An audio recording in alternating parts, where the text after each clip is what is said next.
بسم اللہ الرحمن الرحیم۔ ہمارے چینل میں خوش آمدید۔ سحری ختم ہونے میں صرف 15 منٹ ہی باقی تھے۔ ایسے میں میرے ہاتھ تیزی سے چل رہے تھے۔ پورے خاندان کو سحری کروانے والی میں ہی تھی۔ میری مدد کرنے کے لیے بھی کوئی ساتھ نہیں آتا تھا۔ ہاں، سب اٹھ کر ٹیبل پر بیٹھ جاتے تھے۔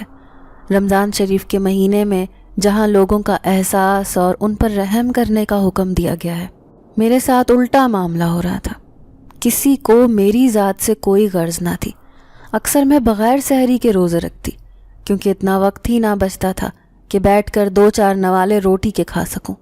ساری سحری بنا کر ٹیبل پر سجائی تو تایا تائی اور ان کے سارے بچے بڑے آرام سے سحری کرنے لگے، جبکہ میں ابھی بھی دعا کا آملیٹ بنا رہی تھی، کیونکہ وہ اپنے فیورٹ آملیٹ کے بغیر ناشتہ ہی نہیں کرتی تھی۔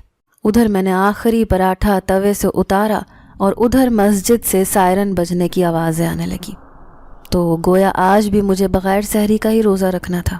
میں نے سامنے پڑا پانی کا گلاس دیکھا اور اسے اٹھا کر گٹا گٹ پی لیا۔ روٹی نہ سہی، ایک گلاس پانی ہی پیٹ میں چلا جائے تاکہ پورا دن گزارا ہو جائے۔ پھر شام میں افطاری بھی تو مجھے ہی بنانی تھی۔ سارے برتن سمیٹ کر کچن میں رکھے، دھونے لگی اور پھر وضو کر کے چھت پر بنے ہوئے اپنے کمرے میں چلی آئی۔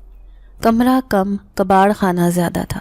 اب مجھے یہیں رہنے کی عادت ہو گئی تھی۔ ویسے بھی مجھے کوئی برداشت نہیں کرتا تھا۔ ہاں، کام کرنے والی نوکرانی سے زیادہ اہمیت میری اس گھر میں نہیں تھی۔ ابھی میں صحن میں نماز ہی پڑھ رہی تھی جب سامنے موجود گھر کی چھت کی چھوٹی دیوار سے جھانکتا ہوا کسی نوجوان کا چہرہ دکھائی دیا۔ گو کہ ابھی صبح کا اجالا نہیں پھیلا تھا، اندھیرا ہی چاروں طرف چھایا ہوا تھا، لیکن اس نوجوان کا چمکتا چہرہ بتا رہا تھا کہ وہ بہت خوبصورت شکل و صورت کا مالک ہے۔ میں نماز پڑھ رہی تھی، لیکن وہ نہ جانے کیوں دیوار سے جھانک جھانک کر مجھے دیکھ رہا تھا۔ مجھے شدید الجھن ہوئی تھی اور خوف بھی محسوس ہوا، کیونکہ صبح کی تاریکی میں اکیلی ہی تو چھت پر موجود تھی۔ سب لوگ نماز پڑھنے کی توفیق نہیں کرتے تھے، کیونکہ صرف سحری کرتے ہی وہ دوبارہ سو جاتے تھے۔ میں حیران ہوتی کہ ان کا روزہ کیسا ہے، نہ نفلی عبادت کا خیال اور نہ ہی فرض کا۔ وہ صرف مارے باندھے ہی روزہ رکھنے کا اہتمام کرتے تھے۔ پھر نماز پڑھتے جو ہی میں نے سلام پھیرا، اس کا چہرہ بھی غائب ہو گیا۔ بیٹھ کر تسبیحات پڑھتی رہی اور پھر دعا مانگ کر اٹھی۔ اس چھوٹی دیوار سے جھانک کر دیکھا، دوسری چھت پر گہرا سناٹا چھایا ہوا تھا، لیکن نیچے خوفناک اندھیرا پھیلا ہوا تھا، کیونکہ میں اچھی طرح جانتی تھی یہ گھر کئی دنوں سے خالی پڑا ہے۔ یہاں پر کوئی بھی نہیں رہتا تھا، یہ کرائے کا گھر تھا۔ لیکن یہ نوجوان کون ہے؟ کہیں یہ کرایہ دار تو نہیں ہے؟ یہی سوچتے سوچتے میں اپنے کمرے میں آ گئی اور قرآن پاک کی تلاوت کرنے لگی۔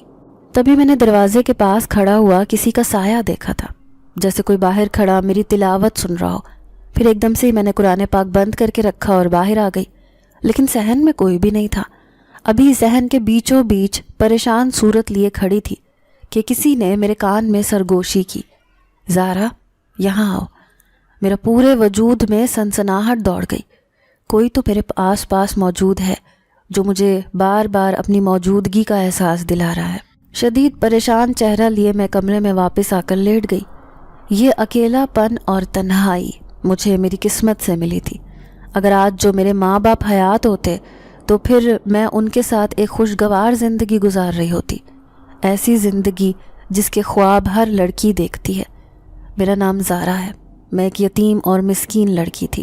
میرے ماں باپ حیات نہیں تھے، وہ خاندانی دشمنی کی بھینٹ چڑھ گئے تھے، کیونکہ ان دونوں نے پسند کی شادی کی تھی۔ میری ماں ایک پٹھان لڑکی تھی، جبکہ باپ کسی دوسری ذات سے تعلق رکھتا تھا، لیکن ایک ہی گلی محلے میں رہنے کی وجہ سے وہ دونوں ایک دوسرے کو پسند کرنے لگے۔ جب گھر والے رشتے کے لیے راضی نہ ہوئے تو اماں ابا کے ساتھ بھاگ گئیں اور پھر انہوں نے شادی کر لی۔ ابا کے خاندان نے بھی اماں کو دل سے قبول نہ کیا۔ ہر وقت انہیں یہ طعنے دیے جاتے کہ وہ ایک بھگوڑی لڑکی ہے جو گھر سے اپنے عاشق کے ساتھ بھاگ آئی تھی، لیکن پھر بھی اماں ابا کے ساتھ بہت خوش تھی۔ پھر شادی کو 1 سال ہی گزرا تھا جب انہوں نے مجھے جنم دیا۔ میرا نام انہوں نے زارا رکھا۔ ابا نوکری کی وجہ سے دوسرے شہر میں رہتے تھے، جبکہ دادی کا خاندان دوسرے شہر میں تھا، لیکن کوئی بھی نہیں جانتا تھا کہ موت ان دونوں کو اس شہر میں بلا رہی ہے۔ جب ایک دن کھلے دروازے سے کوئی اندر چلا آیا، وہ اماں کا بھائی تھا جس نے اماں کے گھر سے بھاگنے کا بدلہ انہیں موت کی صورت میں دیا تھا۔ فائرنگ کر کے دونوں کو قتل کیا اور گھر سے فرار ہو گیا۔ میں اس وقت کورٹ میں پڑی تھی۔ شاید انہیں خبر نہیں تھی کہ ان کی ایک بیٹی اس دنیا میں آ چکی ہے، ورنہ وہ شاید مجھے بھی مار ڈالتے۔ کسی طرح سے دادی کو پتہ چل گیا کہ ان کا جوان بیٹا مر گیا ہے۔ وہ روتی پیٹتی آئیں اور مجھے اپنے ساتھ لے گئیں۔ پھر اماں اور ابا کو دفنا دیا گیا۔ خاندانی عزت کی وجہ سے ان پر کوئی مقدمہ نہ ہوا اور یہ بات دبا دی گئی۔ اب مجھے دادی ہی پال رہی تھی۔ ویسے بھی ابا کے سارے بھائی الگ الگ ہو گئے تھے، سب شادی شدہ تھے۔ پھر 18 سال تک دادی نے ہی مجھے پال پوس کر جوان کیا، لیکن پھر اچانک ان کا انتقال ہو گیا۔ اب میں تایا کے گھر چلی آئی تھی، کیونکہ وہ سارے بھائیوں میں سب سے بڑے تھے، لیکن ان کے خاندان نے مجھے قبول نہ کیا۔ بچہ بچہ یہ بات جانتا تھا کہ میری ماں ایک بھاگی ہوئی عورت تھی اور کیسے اس کا عبرت ناک انجام ہوا تھا۔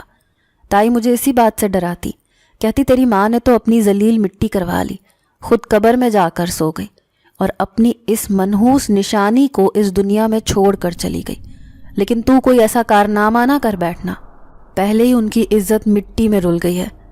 میں سر جھکائے ان کی باتیں سنتی رہتی، جانتی تھی کہ میری ماں کا گناہ ایسا ہے کہ دنیا اسے مرنے کے بعد بھی معاف نہ کر سکتی تھی۔ تائی امی نے مجھ پر احسان کیا، اوپر والا کمرہ رہنے کے لیے دے دیا، جس میں انہوں نے سارا فالتو سامان رکھا ہوا تھا۔ وہ مجھے جتانے کی کوشش کرتی تھی کہ میں بھی اس دنیا میں آیا ہوا فالتو وجود ہوں، جس کی کوئی ضرورت نہیں تھی۔ میری گوری چٹی رنگت، سنہری آنکھیں مجھے ان کی بیٹیوں سے بہت منفرد بناتی تھی، کیونکہ میں ایک ایسی عورت کی بیٹی تھی جو خود بھی خوبصورتی کی دولت سے مالا مال تھی، اور میں بالکل اپنی ماں کے جیسی تھی۔ اسی بات سے ان کی بیٹیاں مجھ سے حسد کرتی تھیں۔ وہ سارا کام مجھ سے کرواتی۔ اب رمضان کا مہینہ چل رہا تھا، ایسے میں پابندی سے روزے بھی رکھتی تھی، لیکن کسی کو بھی میرا احساس نہیں تھا۔ میں صبح سویرے 3 بجے اٹھ جاتی، پھر ان سب کی سحری بناتی۔ تائی اماں کی 3 بیٹیاں اور 2 بیٹے تھے، اور خود تایا ابو اور تائی اماں۔ ان کا بہت بڑا خاندان تھا اور سبھی جوان تھے۔ ایسے میں کام کا سارا انبار میرے کندھوں پر تھا۔ سب مجھ سے کام تو کروا لیتے تھے، لیکن جیسے ہی افطاری کا ٹائم ہوتا تو تائی اماں ایک پلیٹ دے کر مجھے اوپر بھیج دیتی، جس میں صرف 1 کھجور اور 2-3 پکوڑے ہوتے۔ فروٹ کا تو اس میں نام و نشان بھی نہیں ہوتا تھا۔ میں 1 گلاس پانی پی کر اپنا روزہ افطار کر لیتی۔ وہ یہ نہیں چاہتی تھی کہ میں سب کے درمیان میں بیٹھ کر روزہ افطار کروں۔ اس بات نے میرے اندر شدید احساس کمتری پیدا کر دیا تھا کہ میں ایک ایسا وجود ہوں جس کی اس گھر میں کوئی اہمیت نہیں۔ کاش میں اپنے ماں باپ کے ساتھ ہی مر جاتی۔ جس طرح میرے ماموں نے ان کا خون کر دیا تھا، ایسے ہی وہ مجھے بھی مار ڈالتے تو آج ایسی ذلت بھری زندگی میرے نصیب میں نہ ہوتی۔ ایسی ہی کئی سوچیں میرے ذہن میں آتی رہتی تھیں۔ میں ایک ایسی لڑکی بن چکی تھی جو ہر وقت ذہنی ٹینشن کا شکار رہتی ہے۔ مجھے لگتا تھا کہ کبھی بھی میرے حالات نہیں بدلیں گے، میں ایسے ہی سسک سسک کر زندگی گزاروں گی۔ اس گھر کے پاس ہی برابر میں ایک گھر تھا جس کی چھت اس گھر سے ملی ہوئی تھی۔ ایسے میں آج جب مجھے کسی کا چہرہ جھانکتا ہوا نظر آیا تو میں بہت خوفزدہ ہو گئی، کیونکہ یہ گھر تو سالوں سے خالی پڑا تھا۔ پھر یہی سوچ کر اپنے آپ کو بہلا لیا کہ ہو سکتا ہے اس میں کرایہ دار آ گئے ہوں، لیکن دوسری صبح جلدی جلدی سحری بناتے ہوئے میرے ہاتھ تیزی سے چل رہے تھے۔ دوسری طرف تائی اماں باتیں سناتے ہوئے کہہ رہی تھیں، ہاتھ ہی نہیں چلتے، جانے اتنا کھاتی ہو، کہاں جاتا ہے تمہارا کھایا پیا۔ وہ ہر وقت مجھے ذلیل کرتی رہتی تھیں۔ تھوڑی ہی دیر بعد میں سحری تیار کر چکی تھی، پھر ساری ٹیبل پر رکھی، برتن بھی سارے لا کر رکھ دیے تھے۔ تبھی تایا ابو نے مجھے آواز دے کر روکا، کہنے لگے زارا بیٹا آؤ ہمارے ساتھ ہی بیٹھ کر سحری کر لو۔ میں تو یہاں بیٹھ جاتی، لیکن تائی اماں کی زہریلی نظریں مجھے ہی دیکھ رہی تھیں۔ وہ ہرگز یہ بات برداشت نہیں کر سکتی تھیں، اور ساتھ ہی ان کی بیٹیاں، وہ بھی مجھ سے سخت نفرت کرتی تھیں، کیونکہ میں ان کے گھر میں ایک ایسے مہمان کی طرح آ گئی تھی جو کبھی جانے کا نام ہی نہیں لیتا۔ میں نے سر جھکا کر کہا کہ تایا ابو میں اوپر جا کر سحری کر لوں گی۔ شکر تھا کہ آج 15 منٹ پڑے تھے، اس لیے میں آرام سے سحری کر سکتی تھی۔ پانی کا 1 گلاس لیا اور 1 روٹی لے کر میں چھت پر چلی آئی۔ سب سے پہلے میں نے دعا مانگی کہ اللہ مجھے روزہ رکھنے کی قوت عطا کر، اور پھر جلدی جلدی سحری کھانے لگی۔ اچانک ہی دروازے پر دستک ہوئی اور تائی اماں کی آواز آئی، یہ لو زارا، یہ فروٹ بھی کھا لینا۔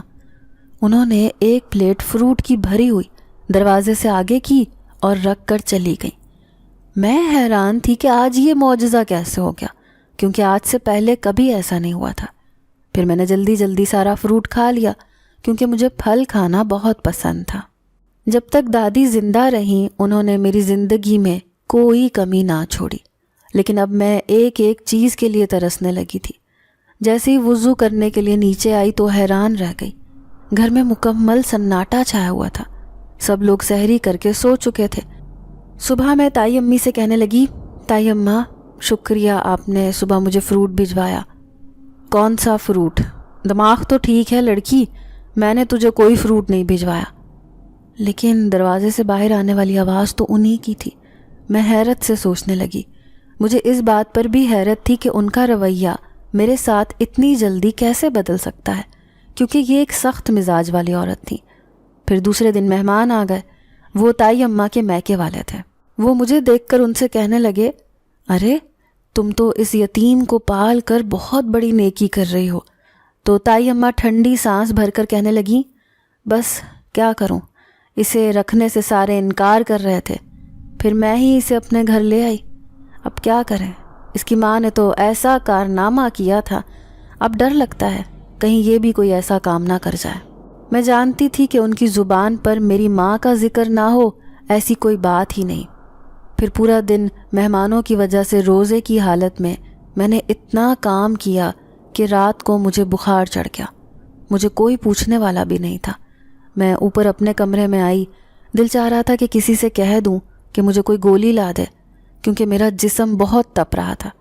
پیاس سے میرے حلق میں کانٹے چبھ گئے۔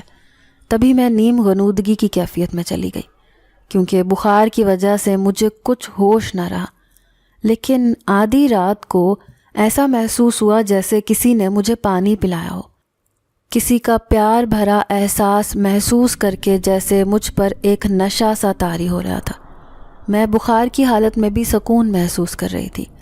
لیکن صبح تائی اماں نے زور زور سے دروازہ بجایا، چیختے ہوئے کہنے لگیں، آج سحری تیرا باپ بنائے گا کیا، جو ابھی تک پڑی سو رہی ہے۔ میں نے بمشکل آنکھیں کھول کر دیکھا، بڑی مشکل سے اٹھ کر دروازے تک گئی۔ کہنے لگی، آج میری طبیعت ٹھیک نہیں ہے۔ تو وہ غصے سے کہنے لگی، ہاں بس تجھے ہڈ حرامی کا موقع چاہیے، دیکھ سارے نیچے انتظار میں بیٹھے ہیں اور تو جو یہاں بیماری کا ناٹک کر رہی ہے۔ میری آنکھوں سے مسلسل آنسو بہہ رہے تھے۔ میں ایسی ہی حالت میں اٹھی اور جلدی جلدی سحری بنانے لگی، لیکن جب تک میری باری آئی روزہ بند ہو چکا تھا۔ ایسے لگ رہا تھا جیسے میں ابھی گر جاؤں گی، کیونکہ میرے جسم میں اتنی بھی سکت نہ تھی کہ میں کھڑی ہو پاتی۔ ایسی ہی ٹوٹی پھوٹی حالت میں بمشکل کمرے میں گئی، نماز بھی نہ پڑھی کیونکہ اتنی ہمت ہی نہیں ہو رہی تھی۔ میں آنکھیں بند کر کے رو رہی تھی جب ایسے لگا کسی نے میرے آنسو صاف کیے ہوں۔ میں تکلیف سے کراہ رہی تھی جب دروازے پر کسی نے دستک دی۔ کوئی دروازہ کھول کر اندر آیا تھا۔ اس کے وجود کی خوشبو چاروں طرف پھیل گئی تھی۔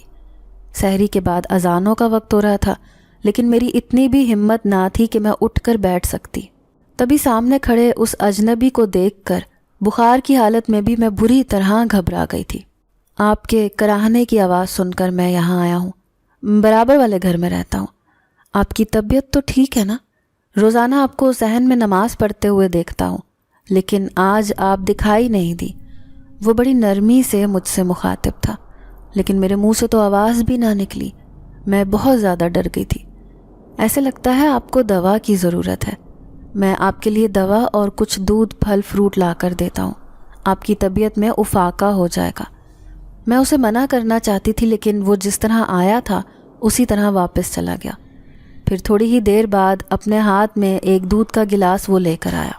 اس نے مجھے کھانے کے لیے ایک گولی بھی دی۔ اس وقت وہ کسی مہربان فرشتے کی طرح میرے پاس موجود تھا۔ میں جانتی تھی کہ اس گھر میں رہنے والے لوگ بہت بے حس اور ظالم ہیں، لیکن وہ کسی بیمار کا خیال بھی نہیں کریں گے، یہ تو میں نے سوچا بھی نہیں تھا۔ پھر شام تک میری طبیعت ٹھیک ہو گئی تھی۔ میں آج کمرے سے بھی باہر نہ نکلی۔ میں نہیں جانتی تھی کہ وہ کون تھا، کہاں سے آیا تھا۔ بس 1-2 بار اسے برابر والے گھر میں دیکھا تھا، جو پہلے خالی تھا، لیکن لگتا ہے کہ شاید یہ کوئی کرایہ دار تھا۔ روزانہ چھت پر یہاں ٹہلتا رہتا تھا۔ شام تک تائی اماں غصے سے آگ بگولا ہو کر چیخ رہی تھیں، کیونکہ آج انہوں نے سارا کام خود کیا تھا۔ ان کی بیٹیاں تو کسی کام کو بھی ہاتھ نہ لگاتی، روزے کی حالت میں کمرے میں بند آرام کرتی رہتی۔ پھر میں ہی ہمت کر کے اٹھی، کچن میں چلی گئی۔ یہاں آ کر دیکھا تو ہوش اڑ گئے۔ پورے کچن میں جگہ جگہ برتن پھیلے ہوئے تھے۔ انتہائی گندگی سے اٹا ہوا کچن۔ صرف 1 دن میں ہی اس کی حالت ایسی ہو گئی تھی۔ جلدی جلدی ہاتھ چلا کر سارے برتن دھوئے، کچن صاف کیا، حالانکہ پھر سے بخار کی جلن نے میرے وجود کو کمزور کرنا شروع کر دیا تھا۔ دل میں خیال آیا کہ تائی اماں سے کہتی ہوں کہ ڈاکٹر سے دوا دلوا کر لے آئیں، شاید انہیں مجھ پر رحم آ جائے۔ یہی سوچ کر ان کے پاس گئی۔ جب دل کی بات کہی تو وہ غصے سے کہنے لگی، ارے کوئی گولی کھا کر گھر کا کام کاج کر لو، آرام آ جائے گا۔ ہم اتنی معمولی تکلیفوں پر ڈاکٹروں کے پاس نہیں جاتے۔ انہوں نے اسی وقت مجھے خاموش کروا دیا تھا۔ ان کی بے حسی پر میری آنکھیں صرف آنسو ہی بہا سکتی تھیں۔ آج میں شدید خود کو اکیلا محسوس کر رہی تھی۔ پھر سارا کام کاج کر کے بے بسی کی حالت میں اوپر چھت پر چلی آئی، جہاں پر میرا ٹھکانہ تھا۔ میں چھت کی چھوٹی دیوار سے ٹیک لگائے بیٹھی تھی۔ بے رحم موسم کی سختی بھی میرے وجود پر اثر نہیں کر رہی تھی۔ گو کہ آج فضا میں خنکی تھی، ٹھنڈ کا احساس بھی ہو رہا تھا، لیکن میرا وجود تو بخار کی تپش میں جل رہا تھا۔ میں گھٹنوں میں منہ چھپا کر بیٹھی تھی جب مجھے اپنے قریب ایک دھیمی سی آواز سنائی دی، کیسی طبیعت ہے آپ کی؟ دیوار سے جھکا وہ نوجوان مجھ سے پوچھ رہا تھا۔ اسے دیکھ کر میں چونک گئی، پھر سر جھکا لیا۔ اسی نے تو کل مجھے دوائی کھلائی تھی، لیکن میری طبیعت میں افاقہ نہیں ہوا تھا، اس لیے میں دل شکستہ ہو رہی تھی۔ میں آپ کے لیے دوا لے کر آیا ہوں۔ اس نے ایک کانچ کی بوتل میری طرف بڑھائی جس میں کوئی لال سا شربت تھا۔ یہ کیا ہے؟ میں حیرت سے اس سے پوچھنے لگی۔ یہ بخار کی دوا ہے، آپ اسے پی لیں، جلد ہی اپنی طبیعت میں بہتری محسوس کریں گی۔ بہت بہت شکریہ آپ کا۔ میری آواز میں ممنونیت تھی۔ پھر جیسے ہی میں نے وہ شربت پیا، تھوڑی ہی دیر بعد میں بالکل ٹھیک ہو گئی۔ ایسے لگ رہا تھا جیسے کوئی جادو ہو گیا ہو۔ اب پہلے کی طرح میں اپنے جسم میں توانائی محسوس کر رہی تھی۔ جیسے ہی طبیعت بہتر ہوئی تو نماز پڑھنے کے لیے اٹھ کھڑی ہوئی، کیونکہ آج روزہ بھی نکل گیا تھا اور کوئی نماز بھی نہیں پڑھی تھی، صرف اسی وجہ سے کیونکہ میں بیمار تھی۔ جیسے ہی نماز پڑھنے لگی، ایسے لگا کوئی سامنے سایہ سا کھڑا ہو اور مجھے دیکھ رہا ہو۔ پھر اس سائے کو باقاعدہ میں نے چلتا ہوا محسوس کیا۔ میں نماز کی حالت میں تھی، اس لیے میرے وجود میں ایک سنسنی سی دوڑنے لگی۔ جلدی سے سلام پھیر کر ادھر ادھر دیکھا، کسی کی چمکتی ہوئی آنکھیں دیوار کے اس پار سے مجھے دیکھ رہی تھی۔ میں نے جیسے ہی جھانک کر دیکھا تو حیران رہ گئی۔ یہ تو وہی نوجوان تھا جو مجھے چوری چھپے نماز پڑھتے ہوئے دیکھ رہا تھا۔ میں اس کی اس حرکت پر حیران رہ گئی تو وہ معذرت بھرے لہجے میں کہنے لگا، کل آپ کی طبیعت بہت خراب تھی، اس لیے میں آپ کو دیکھنے آیا تھا، لیکن آج آپ کو اچھی حالت میں دیکھ کر مجھے بہت خوشی ہوئی ہے۔ اس کی بات پر میں مسکرا دی۔ دل میں ڈر بھی تھا کہ کہیں کوئی مجھے اس سے باتیں کرتا ہوا نہ دیکھ لے۔ پھر میں اسے کہنے لگی کہ آپ اس گھر میں رہتے ہیں؟ پہلے تو یہ گھر خالی تھا۔ تو وہ سر ہلاتے ہوئے کہنے لگا، ہاں، میں بہت دور گاؤں سے آیا ہوں، کمانے کے لیے یہاں اس شہر میں آیا تھا، اس لیے اکیلا رہتا ہوں۔ آپ کو کوئی بھی مجھ سے کام ہو تو بلا جھجک بتا دیجیے گا۔ یہ کہہ کر وہ سیڑھیوں سے نیچے چلا گیا، لیکن میں اس کے وجود کی خوشبو اپنے آس پاس محسوس کر رہی تھی۔ اب دن بھر میں کام کاج کرتی لیکن ذرا بھی تھکن محسوس نہ ہوتی۔ میرے چہرے پر مسکراہٹ رہنے لگی تھی، شاید یہ اسی مہربان فرشتے کی وجہ سے جو ہر روز مجھے کچھ نہ کچھ دینے کے لیے چلا آتا۔ اب میں کبھی بھی بھوکی نہیں رہتی تھی۔ بھلے ہی افطار میں کچن سے ایک پلیٹ لے کر اپنے کمرے میں چلی جاتی تھی، لیکن وہ روزانہ مجھے تھالی میں پھل فروٹ اور دوسری کئی چیزیں دے کر چلا جاتا۔ اس کا کہنا تھا کہ وہ اکیلا ہوتا ہے، اس لیے کئی چیزیں بچ جاتی ہیں۔ کسی کے ساتھ کا احساس کتنا خوبصورت ہوتا ہے، کوئی یہ مجھ سے پوچھتا۔ میں جو بالکل ہی اپنے آپ کو اس دنیا میں اکیلا سمجھتی تھی، لیکن اس احساس کے ساتھ کہ کوئی میرا اتنا خیال رکھتا ہے، میں پھر سے جینے لگی تھی۔ دوسری طرف تائی اماں اپنی بیٹیوں کے عید کے کپڑے لائی تھیں۔ انہوں نے ایک بھی سوٹ مجھے نہ لے کر دیا۔ میں منتظر تھی کہ وہ مجھے بھی کہیں گی کہ تم بھی ایک سوٹ لے لو، لیکن ان کی ساری بیٹیاں 3 4 سوٹ لے کر آئی تھیں۔ تبھی ان کا چھوٹا بیٹا کہنے لگا، ارے زارا باجی کا سوٹ لے کر آتی نا آپ۔ تو تائی اماں نخوت سے کہنے لگیں، اس کی ذمہ داری میرے اوپر نہیں ہے، فاطمہ کا سوٹ پڑا ہوا ہے وہی پہن لے گی یہ، ویسے بھی اس کا باپ کون سا ہمیں نوٹ دے کر گیا تھا۔ ان کی اس بات نے میرا دل توڑ دیا تھا۔ میں اتنا کام کرتی تھی، اگر وہ کسی کام والی کو رکھتی تو کام والی بھی عید تہوار پر اپنے مالکوں سے کپڑے جوتے پیسے وصول کرتی ہیں، لیکن میں ایک ایسی نوکرانی تھی جس کی کوئی اوقات نہیں ہوتی، جس کا کوئی گھر نہیں ہوتا۔ ایسے ہی میرا بھی کوئی گھر نہیں تھا۔ میں ایک ایسی لڑکی تھی جو ان کے ٹکڑوں پر پل رہی تھی، اس لیے مجھے عید منانے کا کوئی حق نہیں تھا۔ یہی سوچ کر میں نے اپنے دل کو بہلا لیا تھا، لیکن جیسے ہی رات کو عشاء کی نماز پڑھنے لگی، خود بخود آنکھوں سے آنسو گرنے لگے۔ ایسے لگ رہا تھا جیسے میں ان لوگوں کے سخت رویوں کی وجہ سے جلد ہی مر جاؤں گی، اپنے ماں باپ کے پاس چلی جاؤں گی۔ میں خدا سے دعا کر رہی تھی کہ اگر میں مروں تو ایمان کی حالت میں، ایسی موت نہ مروں جیسی موت میرے ماں باپ کے نصیب میں لکھی تھی۔ انہیں تو بے دردی سے قتل کر دیا گیا تھا، صرف اس جرم کی وجہ سے کہ انہوں نے پسند کی شادی کی تھی۔ میں دیوار سے ٹیک لگائے گھٹنوں میں منہ چھپا کر رو رہی تھی۔ تبھی وہی خوشبو میرے آس پاس پھیلی۔ جیسے ہی میں نے سر اٹھا کر دیکھا تو سامنے پرشوق نظروں سے کھڑا وہی نوجوان مجھے دیکھ رہا تھا۔ میں اس کی نظروں سے گھبرا گئی، لیکن اس کے ہاتھ میں ایک بڑا سا تھیلا تھا جس میں نہ جانے کیا تھا۔ تبھی اس نے وہ مجھے پکڑایا، کہنے لگا میں آپ کو تحفہ دینے آیا ہوں۔ اس کی بات پر میں بری طرح گھبرا گئی، تو وہ مسکراتے ہوئے کہنے لگا، اپنوں کا احساس کیا جاتا ہے، میں تو آپ کو اپنی دوست سمجھتا ہوں، اس لیے یہ تحفہ لے کر آیا ہوں۔ لیکن آپ نے یہ سب کیوں کیا؟ کوئی دیکھ لے گا تو میری زندگی میں اور مشکل آ جائے گی۔ حالانکہ میں اسے یہاں سے جانے کا کہہ دینا چاہتی تھی، لیکن میری ہمت ہی نہ ہوئی۔ ایک یہی تو احساس باقی بچا تھا کہ یہ میرا اتنا خیال کرتا ہے، ورنہ تو میرے اندر سے سارے احساسات مر چکے تھے۔ لیکن وہ مجھے زبردستی یہ تھیلا دے کر چلا گیا جس میں نہ جانے کیا تھا۔ جیسے ہی میں نے اسے کھول کر دیکھا تو حیران رہ گئی۔ اس میں خوبصورت نیلے رنگ کا جوڑا رکھا تھا جو میری سوچ سے بھی زیادہ حسین تھا۔ ان کے آگے تو وہ کپڑے بھی کچھ نہ تھے جو تائی اماں اپنی بیٹیوں کے لیے لے کر آئی تھیں۔ کیسے وہ میری ہر خواہش جان لیتا تھا؟ اب بھی میں نے اس کا شکریہ ادا کرنے کے لیے پلٹ کر اسے دیکھا، لیکن وہ وہاں سے جا چکا تھا۔ عید کا جوڑا بن گیا تھا۔ بغیر ماں باپ کے اس دنیا میں زندگی گزارنا کتنا مشکل ہے، یہ کوئی مجھ سے پوچھتا۔ ساری زندگی تو دادی نے اپنے بیٹے کی نشانی سمجھ کر میرا خیال رکھا تھا، لیکن اب ان کے مرنے کے بعد میری ذات ریزہ ریزہ بن کر بکھر گئی تھی۔ ایسے میں اس کا ساتھ پا کر تو جیسے میں پھر سے جی اٹھی۔ پھر عید آئی اور سب ایک دوسرے کو مبارکباد دینے لگے۔ جیسے ہی میں عید کا جوڑا پہن کر نیچے گئی تو تائی کی بیٹیوں کی آنکھیں پھٹی کی پھٹی رہ گئیں۔ وہ حیران تھی کہ میرے پاس اتنا قیمتی لباس کہاں سے آیا۔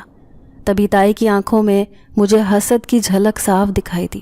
انہوں نے مجھے بازو سے پکڑا اور جھنجھوڑتے ہوئے کہنے لگی، کون سے یار سے چکر چلا چلا کر اتنے قیمتی سوٹ حاصل کرتی ہے؟ سچ بتا، یہ سوٹ تیرے پاس کہاں سے آیا؟ مجھے اپنے بازو میں بہت تکلیف محسوس ہو رہی تھی، لیکن میرے لبوں نے میرا ساتھ نہ دیا۔ میں بالکل خاموش تھی۔ کیسے بتاتی کہ سچ میں ہی وہ میرا دوست ہے جس نے مجھے یہ سوٹ دیا ہے؟ لیکن وہ بہت مہربان ہے، اس کی آنکھوں میں میرے لیے پاکیزگی ہے۔ میں نے کسی کو بھی کچھ نہ کہا، کیونکہ انہوں نے نہ جانے تایا ابو سے کیا جھوٹی سچی لگا کر باتیں کہیں۔ دوسرے دن ہی انہوں نے مجھے اپنے سامنے بلا لیا۔ کہنے لگے کہ میں نہیں چاہتا کہ تو اپنی ماں کی طرح منہ کالا کر کے یہاں سے بھاگ جائے، اس لیے جلد تیری رخصتی کا کوئی بندوبست کرتا ہوں۔ ان کی اس بات پر میرا خون خشک ہو گیا تھا۔ عید کا پورا دن میرا ایسے ہی اداس رہا، بار بار مجھے رونا آ رہا تھا۔ جیسی رات کو میں اوپر چھت پر بیٹھی رو رہی تھی، تب وہ میرے سامنے آ گیا۔ آج تو اس کی سج دھج دیکھنے والی تھی۔ ایسے لگ رہا تھا جیسے اس نے اپنی تیاری کا خاص اہتمام کیا ہو۔ میں نے اسے دیکھ کر منہ پھیر لیا۔ دھیمے لہجے میں کہنے لگی کہ یہاں نہ آیا کرو، کیونکہ میری زندگی بہت مشکل میں ہے۔ تم نے مجھے یہ سوٹ تحفے میں دیا، لیکن اس کی وجہ سے آج پورا دن میرا بہت برا گزرا۔ اس نے مجھے مسکراتے ہوئے دیکھا، کہنے لگا میں جلد ہی تمہیں یہاں سے لے جاؤں گا، پھر زندگی کی ساری تکلیفوں سے تمہیں چھٹکارا مل جائے گا۔ کیا مطلب ہے تمہارا؟ اس کی بات پر میرا دل دھڑکنے لگا۔ کیا تم مجھ سے شادی کرو گی؟ اس کی اس بات نے میرے ہوش اڑا دیے تھے۔ کیا تم سچ میں مجھ سے شادی کرو گے؟ اب میں نے اس سے پوچھا تھا۔ اگر زندگی گزارنی تھی تو ایک حسین ہمسفر کا ساتھ تو ہر لڑکی چاہتی ہے۔ میری آنکھیں بھی اس کا ساتھ پانے کی خواہش کرنے لگی تھیں۔ پھر وہ کہنے لگا ٹھیک ہے، میں جلد ہی گاؤں سے اپنی ماں کو لے کر آؤں گا تمہارے رشتے کے لیے، پھر تم مجھ سے شادی کر لینا۔ نہ جانے میرے تایا ابو ہاں کریں گے یا نہیں۔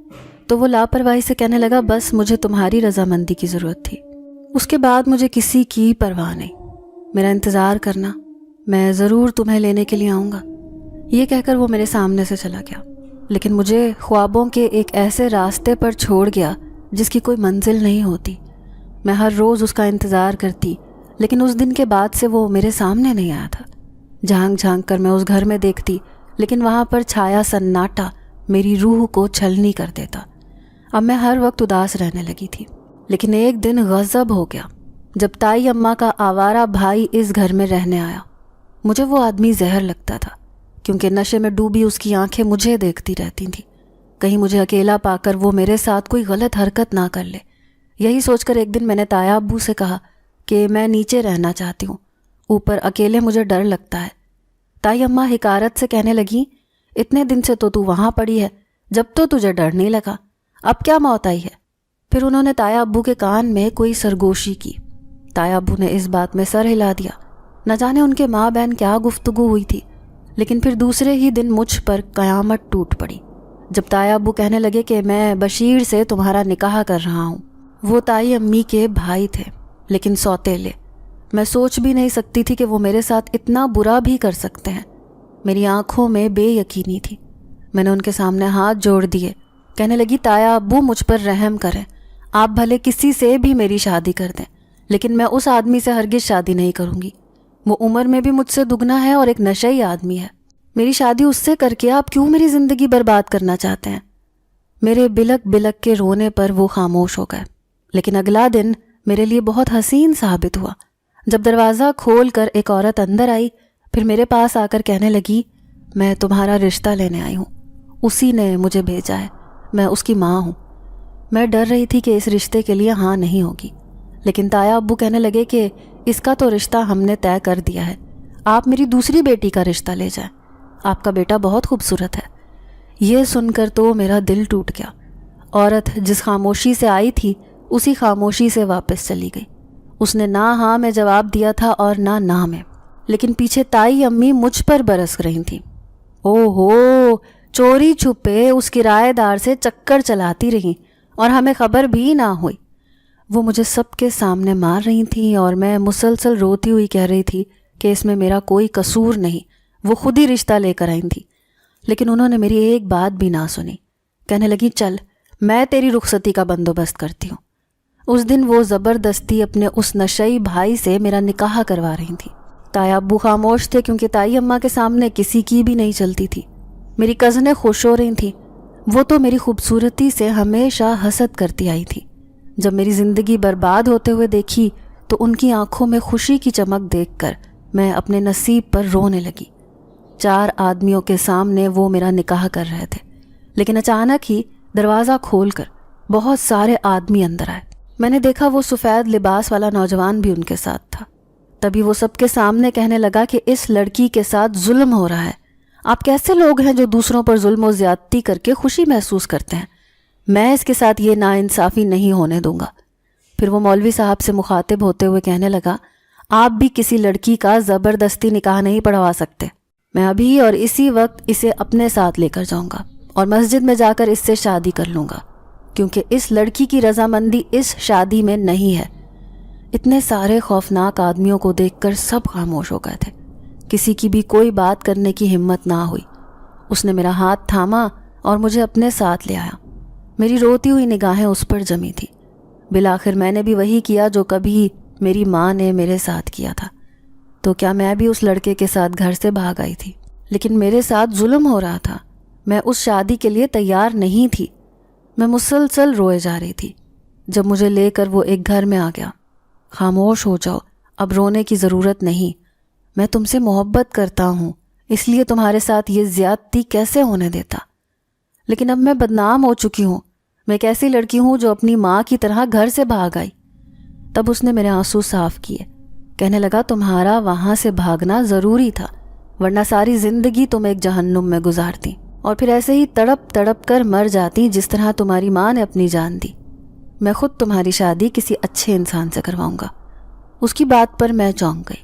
اس نے تو مجھ سے کہا تھا کہ وہ مجھ سے شادی کرنا چاہتا ہے، پھر وہ اپنی بات پر قائم کیوں نہیں رہا؟ تبھی میرے چونکنے پر وہ مایوسی سے کہنے لگا، کاش میرے بس میں ہوتا تو میں تم سے شادی کر لیتا. میں تم سے شادی نہیں کر سکتا، میں مجبور ہوں. لیکن تم نے میرے ساتھ پھر ایسے کیوں کیا؟ اب میں خوفزدہ ہو گئی. کیا میری حقیقت جاننے کے بعد بھی تم مجھ سے شادی کر سکتی ہو؟ اب اس کی آنکھوں میں عجیب سی چمک تھی. نہ جانے وہ مجھے کیا کہنے والا تھا. پھر وہ سر جھکا کر کہنے لگا، اس گھر میں کوئی بھی نہیں رہتا تھا جہاں پر میں رہتا تھا، کیونکہ میرا وجود ہر کسی کو دکھائی نہیں دیتا. میں صرف تمہارے پاس آتا تھا. میں ایک جن ذات ہوں. اس کے خوفناک انکشاف نے میری جان نکال دی. میں اس سے کہنے لگی، میرے ساتھ یہ مذاق مت کرو، میں پہلے ہی جینے کے قابل نہیں رہی. تو وہ سنجیدگی سے کہنے لگا، یہی سچ ہے، میں ایک جن زاد ہوں جو تمہارے عشق میں دیوانہ ہو گیا تھا. جب بھی تمہیں عبادت کرتے ہوئے دیکھتا تو پہلے سے زیادہ میں اپنے دل میں تمہارے لیے محبت محسوس کرتا. میرے پورے وجود میں جیسے سنسناہٹ سی دوڑ رہی تھی. میری آنکھوں میں لرزش تھی. وہ میرے سامنے ہی موجود تھا جب اس کے چہرے کے تاثرات بھیانک انداز میں بدل گئے. پھر وہ سر جھکا کر کہنے لگا، میں ایک نیک جنات ہوں، دور ایک قبیلے میں اپنے ساتھیوں کے ساتھ رہتا تھا. لیکن یہ میری عادت تھی کہ میں ہر رمضان کے مہینے میں اپنا قبیلہ چھوڑ کر انسانوں کی بستی میں رہنے آ جاتا. کہیں نہ کہیں مجھے رہنے کا ٹھکانہ مل ہی جاتا تھا، کیونکہ میں رات رات بھر جاگ کر عبادت کرتا تھا. ایسے میں ہمارے قبیلے میں عبادت کا اتنا اہتمام نہیں ہوتا تھا. میں یہاں آ کر تراویح پڑھتا، تلاوت قرآن مجید کرتا. اس بار جو میرا رہنے کا ٹھکانہ مجھے ملا وہ گھر تھا جو بالکل خالی تھا، جہاں سے کسی کا گزر بھی نہیں ہوتا تھا. پھر اس کے قریب ہی مسجد تھی، میرا آنا جانا آسان ہو جاتا. لیکن ایک دن میں چھت پر کھڑا تھا جب میں نے کسی کی روتی ہوئی آواز سنی. میں نے جیسے ہی دیوار سے جھانک کر دیکھا، سامنے بیٹھی لڑکی نماز پڑھتے ہوئے رو رہی تھی. آنکھیں بند کر کے اس کے آنسو آنکھوں سے بہہ رہے تھے. وہ لڑکی بہت خوبصورت تھی، اتنی کہ میں اسے دیکھتا رہ گیا.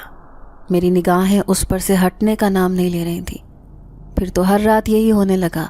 کبھی کبھار اس کے گھر سے چیخنے چلانے کی آوازیں آتی. ایسے میں ہر رات مجھے اس لڑکی کی سسکیاں سنائی دیتی جو بہت مظلوم اور معصوم تھی. پھر میں نے اس کی مدد کرنے کا فیصلہ کیا. اس رات جب وہ بخار سے تڑپ رہی تھی، اس کے آس پاس کوئی بھی نہیں تھا. میں پوری رات اس کے سرہانے بیٹھ کر اس کا خیال کرتا رہا. بھاگ بھاگ کر اپنے قبیلے سے ایسی دوائیاں لا کر دی جس سے وہ جلد ہی ٹھیک ہو گئی. میں اس کے سامنے ایک انسان کے روپ میں آیا تھا. وہ لڑکی کوئی اور نہیں بلکہ تم تھی. زارا، تمہارا نام بھی تمہاری طرح خوبصورت تھا. میں چاہتا تھا تمہیں اپنے ساتھ اپنی دنیا میں لے جاتا، لیکن سچائی جاننے کے بغیر تم بھلا کیسے مجھے قبول کرتی؟ میں تم سے اپنی حقیقت چھپاتا آیا تھا، اس ڈر سے کہ کہیں تم مجھ سے نفرت نہ کرنے لگو. لیکن اب میں تمہیں اس دوزخ سے نکال لایا ہوں. میں خود تمہاری شادی کسی نیک انسان سے کروں گا. تم اس گھر میں آرام سے رہو. یہاں پر ایک جن زادی بھی رہتی ہے جو میری بہن ہے، یہ اسی کا گھر ہے. میں تمہاری شادی کروا کر اس گھر سے تمہیں رخصت کر دوں گا. وہ نہایت عجیب و غریب خوفناک حقیقت بتا رہا تھا. تبھی میں نے اس کے سامنے ہاتھ جوڑے. کہنے لگی کہ مجھے معاف کر دو، لیکن مجھے یہ منظور نہیں. پہلے ہی میری ماں کے کردار پر دھبا لگ گیا تھا. مجھے اس بات کے تانے ملتے تھے کہ میں بھی اپنی ماں کی طرح گھر سے بھاگ جاؤں گی. اس سے پہلے کہ یہ بات سب کے سامنے آئے، مجھے واپس گھر چھوڑو. پھر میں اپنا فیصلہ تقدیر پر چھوڑ دوں گی کہ میری قسمت کس موڑ پر جا کر ٹھہرتی ہے. میری بات پر وہ حیران رہ گیا. پھر مجھے سمجھاتے ہوئے کہنے لگا، دیکھو ایسا نہ کرو، وہ لوگ بہت ظالم اور بے حس ہیں، تمہاری زندگی برباد کر دیں گے. لیکن میں نے ایک ہی ضد کی کہ میں واپس کسی گھر میں جانا چاہتی ہوں. جیسے ہی میں واپس آئی، تائی اماں نے مار مار کر میری حالت بری کر دی. وہ سب کے سامنے مجھے مار پیٹ رہی تھیں. کہنے لگیں، بدنامی کا ڈھیر، تو واپس کیوں آئی ہے؟ تایا ابو کہنے لگے، اب تو سارے لوگ بھی واپس چلے گئے، اب میرے گھر میں تمہارے لیے کوئی جگہ نہیں. تب میں انہیں کہنے لگی کہ تایا ابو، آپ ایک بار حقیقت جان لیں اس کے بعد جو بھی فیصلہ ہوگا مجھے منظور ہے۔ تایا ابو کہنے لگے کیسی حقیقت؟ تو میں ان سے کہنے لگی کہ جو مجھے نکاح کے وقت لینے آیا تھا وہ انسان نہیں بلکہ ایک جن ذات تھا۔ وہ برابر والے گھر میں رہائش پذیر تھا۔ اس سے پہلے بھی میں کئی دفعہ اس جن ذات سے بات کر چکی ہوں۔ تائی اماں نفرت سے دیکھتی رہیں۔ یہ عجیب کہانی سنا رہی ہے، سب جھوٹ ہے اس کی باتیں، اس کی باتوں پر اعتبار مت کرنا۔ لیکن تایا ابو کہنے لگے ٹھیک ہے، اگر وہ جن ذات تھا تو میں اسی سے تمہاری شادی کروں گا۔ اس بات نے مجھے شدید حیرت میں مبتلا کر دیا تھا۔ وہ بھلا میرے ساتھ ایسا کیسے کر سکتے تھے؟ پھر وہ کہنے لگے اگر اپنی بات سچ ثابت کرنی ہے تو اس جن ذات کو ابھی حاضر کرو۔ میں دیکھنا چاہتا ہوں کہ تم یہ من گھڑت کہانی سنا رہی ہو یا اس میں کوئی سچائی ہے۔ اب میں بری طرح سے پریشان ہو گئی کیونکہ جن ذات کا وجود مجھے کہیں بھی دکھائی نہیں دے رہا تھا، لیکن اگر اس وقت وہ ان کے سامنے نہیں آتا تو یقیناً یہ سب کہتے کہ میں نے ان سے جھوٹ کہانی سنائی ہے۔ لیکن دیکھتے ہی دیکھتے اچانک کچن سے ڈھیروں برتنوں کے گرنے کی آوازیں سنائی دینے لگی۔ تایا ابو کے ساتھ ساتھ سب کی حالت بری ہو گئی۔ سب کہنے لگے یہ آوازیں کیسی ہیں؟ پھر اچانک ہی کمروں کے دروازے بجنے لگے۔ تبھی کمرے میں جیسے دھواں سا بھرا اور کسی نے اپنے آپ کو ظاہر کیا۔ وہ کوئی اور نہیں بلکہ وہی جن ذات تھا۔ پھر وہ اپنی بھاری آواز میں کہنے لگا اگر کسی نے بھی اس لڑکی کے ساتھ کچھ غلط کرنے کی کوشش کی تو میں تم سب کو برباد کر دوں گا۔ میں ایک نیک جنات ہوں، کسی کو تنگ نہیں کرتا، لیکن یہ لڑکی بہت مظلوم ہے اور میرے لیے بہت خاص ہے، اس لیے کبھی بھی اس کے لیے کچھ برا نہ سوچنا ورنہ تم سب کی زندگی تباہ ہو جائے گی۔ اس کی اس خوفناک آواز میں سب کے ہوش اڑا دیے تھے۔ میری نظریں بھی اسی جن ذات کو تلاش کرنے کی کوشش کر رہی تھیں۔ وہ سامنے ایک ہیولے کی مانند دکھائی دے رہا تھا۔ تبھی تایا ابو خوفزدہ لہجے میں کہنے لگے تم کیا چاہتے ہو؟ ہم سب کچھ کرنے کے لیے تیار ہیں۔ تبھی وہ جن ذات کہنے لگا میں صرف اس لڑکی کی خوشیاں چاہتا ہوں۔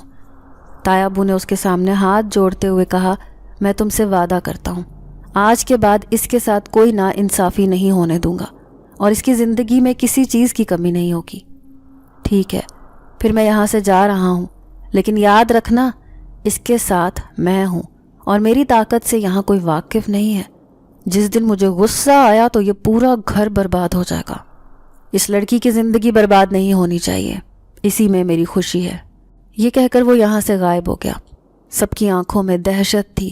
تایا ابو بھی شرمندہ شرمندہ سے زمین پر نظریں جھکائے کھڑے تھے، جبکہ میری تو حالت بری ہو رہی تھی۔ میں اپنے انجام کا سوچ رہی تھی، نہ جانے یہ سب میرے ساتھ کیا سلوک کرنے والے تھے۔ لیکن اچانک ہی تائی اماں نے میرے سامنے ہاتھ جوڑے، کہنے لگی زارا بیٹا مجھے معاف کر دو، میں نے ہمیشہ تمہیں ایک کچرے کا ڈھیر سمجھ کر تمہیں کبھی عزت نہ دی، ہمیشہ ہی ایک فالتو وجود سمجھتی رہی، یہ جانتے ہوئے بھی کہ انسان کو بنانے والی اللہ کی ذات ہے تو جسے چاہے جیسے ڈھال دے۔ اگر تمہارے نصیب میں باپ کی یتیمی لکھی تھی تو اس میں تمہارا کوئی قصور نہیں تھا۔ میں نے سچ میں ہی تمہیں برباد کرنے میں کوئی کسر نہیں چھوڑی۔ اگر وہ جن ذات تمہارے ساتھ نہ ہوتا تو شاید میں اپنے نشئی بھائی سے تمہارا زبردستی نکاح کر کے ہمیشہ کے لیے تمہاری زندگی خراب کر دیتی۔ پھر تایا ابو کہنے لگے سارا قصور میرا ہے، تمہارے لیے تو یہ پرائی تھی، لیکن میری تو یہ سگی بھتیجی تھی، میرے مرے ہوئے بھائی کی نشانی، لیکن میں نے کبھی اس پر ایک محبت بھری نگاہ بھی نہ ڈالی، نہ ہی کبھی سر پر ہاتھ رکھا، یہ سمجھ کر کہ اسے بھی ماں باپ کے پیار کی ضرورت ہوگی۔ مجھے معاف کر دو بیٹی۔ انہوں نے بھی میرے سامنے ہاتھ جوڑ دیے۔ میں حیران تھی کہ اچانک سے یہ کایا پلٹ کیسے گئی، کیا یہ سب اس جن ذات کی وجہ سے ہوا تھا؟ لیکن میں نے ان سب کو معاف کر دیا۔ اب گھر میں میری اہمیت تھی، مجھ سے اتنا ہی کام لیا جاتا جتنا وہ اپنی بیٹیوں سے لیتی تھیں۔ پھر تایا ابو میرے لیے رشتہ تلاش کرنے لگے۔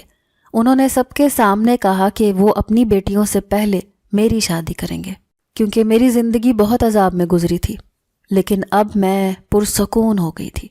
تبھی تائی اماں ایک دن کہنے لگیں کہ تم بھی نیچے شفٹ ہو جاؤ، آخر کب تک اکیلی اوپر پڑی رہو گی۔ اب وہ میرا احساس کرنے لگی تھی، لیکن میری آنکھوں میں کسی کا انتظار تھا۔ میں چاہتی تھی کہ وہ کبھی میرے سامنے آئے، میں اس کا شکریہ ادا کرنا چاہتی تھی جس نے میری زندگی بدل کے رکھتی تھی۔ اماں سے کہنے لگی کہ میں اب شادی کر کے یہاں سے رخصت ہوں گی، اس کمرے سے مجھے پیار ہے۔ وہ میرے دل کی بات جانتی تھی کہ میرے دل میں کسی اور کے لیے کس قدر گہری جگہ بن گئی تھی، یہ جانتے ہوئے بھی کہ وہ ایک جن ذات ہے۔ یہ میرا رشتہ طے کر دیا گیا ایک معزز گھرانے میں، جس کا بیٹا بہت پڑھا لکھا اور خوبصورت تھا، لیکن میری آنکھیں تو ابھی بھی اسی کا انتظار کر رہی تھیں۔ میں نے اس کا شکریہ ادا کیے بغیر کیسے شادی کر سکتی تھی؟ پھر اس رات میں نے پورے دل سے اسے یاد کیا۔ میں چاہتی تھی کہ وہ ایک بار میرے سامنے آ جائے۔ اس رات میں اپنے کمرے میں سو رہی تھی جب مجھے کسی کی دھیمی سی سرگوشی سنائی دی، جیسے کوئی میرا نام لے کر مجھے پکار رہا ہو۔ جیسے میں نے آنکھیں کھول کر دیکھا تو وہ جنات میرے سامنے تھا۔ میں اسے دیکھ کر خوش ہو گئی۔ پھر اس سے کہنے لگی کہ اس دن تم نے مجھے ہلا کر رکھ دیا تھا۔ مجھے ایسے لگ رہا تھا جیسے کوئی بھی مجھے معاف نہیں کرے گا، میری زندگی اور مشکل ہو جائے گی۔ لیکن اچانک سب کے دل کیسے بدل گئے؟ میں اس بات پر حیران ہوں۔ تو وہ جنات مسکراتے ہوئے کہنے لگا، ان سب کو اپنی غلطی کا احساس ہو گیا ہے، میرے لیے یہی بہت ہے۔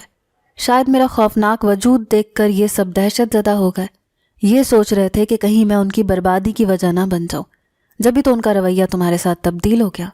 اب مجھے خوشی ہے کہ تم دلہن بن کر باعزت طریقے سے اس گھر سے رخصت ہو جاؤ گی۔ اب تو تمہیں کوئی پریشانی نہیں ہے نا؟ تو میں اداسی سے کہنے لگی کہ ایک پریشانی ہے، کہیں میرا یہ دوست مجھ سے جدا نہ ہو جائے۔ کیا تم شادی کے بعد بھی مجھ سے ملنے ہوگے؟ کیونکہ میں ہمیشہ تم سے رابطہ رکھنا چاہتی ہوں۔ یہ سن کر اس کے چہرے پر خوشی کی لہر دوڑ گئی۔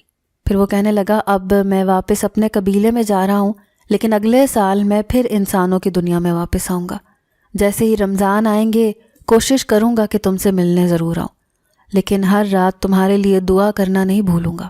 وہ مجھے ڈھیروں دعائیں دیتا میرے سامنے سے غائب ہو گیا۔ میں اس کی پرچھائی دیکھتی رہ گئی۔ بلا شبہ اس نے میرے دل کی دنیا پر قبضہ کر لیا تھا۔ پھر کچھ دنوں بعد میری شادی ہوئی اور میں اپنے سسرال آ گئی۔ میرا شوہر ایک اچھا انسان تھا، وہ میرا بہت خیال رکھتا تھا۔ بلا شبہ زندگی کی میں نے جتنی بھی تکلیفیں اور اذیتیں برداشت کی تھیں، ان سب کا مداوع ہو گیا تھا، کیونکہ میرے سسرال والے میری بہت عزت کرتے تھے اور میں بھی اپنے ساس سسر کی خدمت میں کوئی کمی نہ چھوڑتی تھی، اس لیے رانی بن کر اپنے گھر میں راج کرنے لگی۔ ناظرین، اگر آپ کو آج کی یہ کہانی اچھی لگی ہو تو ویڈیو کو لائک ضرور کریں۔ اگر آپ کو ایسی دہشت ناک دل کو جکڑ دینے والی کہانیاں پسند ہیں تو ایسی ایک کہانی روزانہ سننے کے لیے ہمارے چینل کو سبسکرائب کریں۔ اجازت چاہتے ہیں، اللہ حافظ۔